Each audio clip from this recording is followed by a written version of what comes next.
Écoute, est-ce que tu connais la signification prophétique de chaque endroit du corps de Jésus qui a été percé à la croix?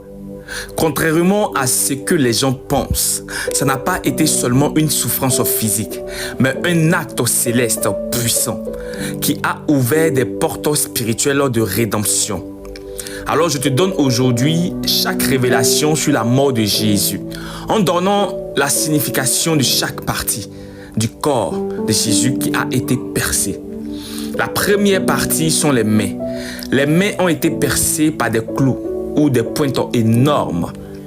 Et cela symbolise ces œuvres clouées pour sanctifier tout ce que tes mains feront ou toucheront. Cela est perçu dans le livre de Psaume 1, verset 3 qui déclare « Ce que tu feras prospérera, car tes œuvres sont maintenant bénies en lui. » La deuxième partie sont les pieds. Les pieds percés par des clous symbolisent la sanctification de ton chemin, ta marche et ta direction. Aussi, là où tu fouleras tes pieds, tu puisses l'avoir en possession. Luc 10, 19 dit ceci. Tu ne marcheras plus dans les ténèbres. Il t'a donné l'autorité pour marcher sur le mal. La troisième partie est son côté.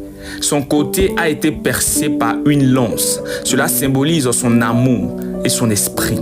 Et son eau et son sang qui a coulé signifie que tu as maintenant accès à son cœur, à sa compassion, à sa puissance de purification. Écoute, je te donne une prophétie. L'eau représente la purification. Le sang représente la rédemption. Et l'ouverture du côté représente la naissance de l'Église, comme Ève tirée du côté d'Adam. La quatrième partie est la tête, le crâne. Sa tête a été percée par une couronne d'épines.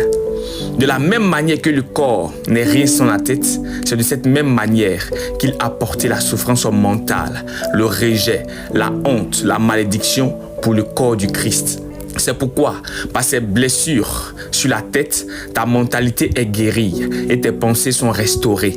Tu as maintenant l'intelligence de Christ pour vaincre les mauvaises pensées. La cinquième partie est le dos. Son dos a été lacéré, flagellé, fouetté, rayé par les coups qui divisaient sa chair en deux. Bien que non percé par un objet, son dos fut ouvert comme un champ labouré. Cela signifie qu'il a pris les châtiments que tu méritais. Ésaïe 53, verset 5 dit ceci. C'est par ces meurtrissures que nous avons été guéris. Alors, je t'annonce que ta guérison physique et spirituelle a été payée.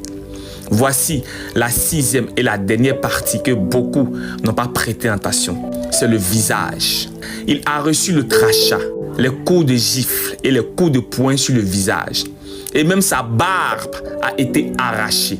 Oui, Ésaïe 50, verset 6 qui le dit. Je n'ai pas dérobé mon visage à l'ignominie ou au crachat. Pour dire que, même s'il n'a pas été percé au sens médical, mais il fut meurtri. Ça signifie qu'il a porté ta honte, ton humiliation, ton rejet, ton mépris. Alors sache que Dieu restaure ton identité, ton honneur, ta dignité, ton autorité spirituelle. Après avoir entendu cela, prends le temps, même à maison, pour lui exprimer ta reconnaissance et ta gratitude pour les percements qu'il a subis pour toi. Maintenant, si tu ne sais pas prier, tu peux répéter cette prière avec moi.